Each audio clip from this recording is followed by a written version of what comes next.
All right, to finish looking at reflection. So another common line of reflection is a diagonal.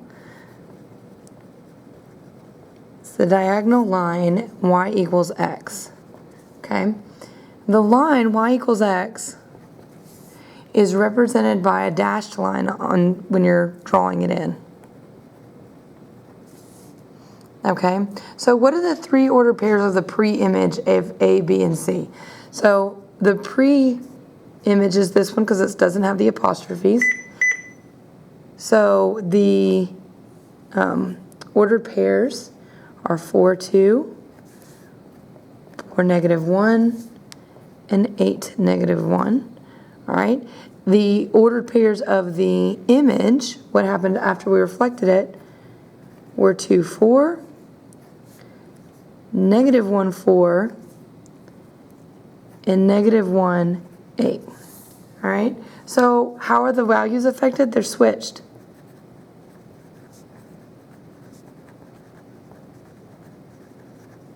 Okay, so what's the distance between point A and the line of reflection, and what about the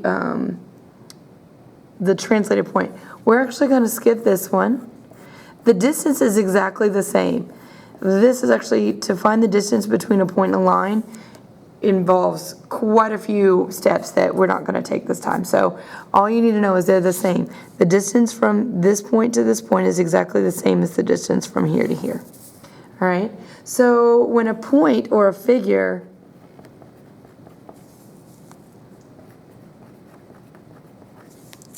is reflected across the line of y equals x, okay, the x and y coordinates switch places. They swap.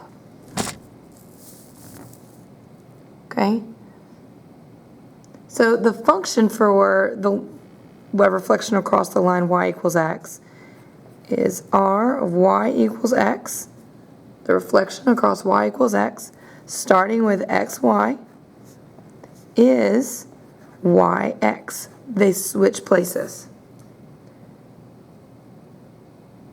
Okay, so there's a few other important characteristics of reflections. Okay, the path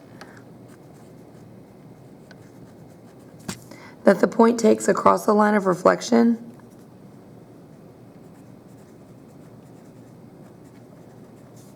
is always perpendicular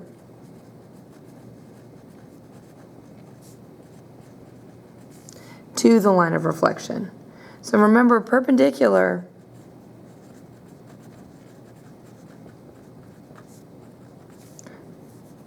lines, and so the symbol looks like this, form 90-degree angles when they intersect one another. Okay, that's what perpendicular means. So also, a reflection is an isometry. Okay, which means that the new image is congruent, which means exactly the same as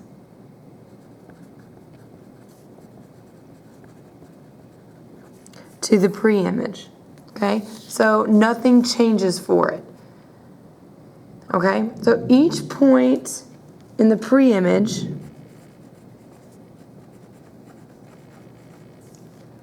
will move twice the distance from the line of reflection. All right, so if it took 2 spaces to move to the line of reflection, you're going to move 2 more as you cross over it, so it's a total of 4. And that way, the distance from the pre-image to the line of reflection and the image to the line of reflection is equal. They're the same distance away from it. And that's something that I think a lot of people know intuitively, but it's hard to think about as you write it down. Okay? So that wraps up our reflection notes. And you will need to come and remind me that my favorite color is blue to prove that you did not have me on mute.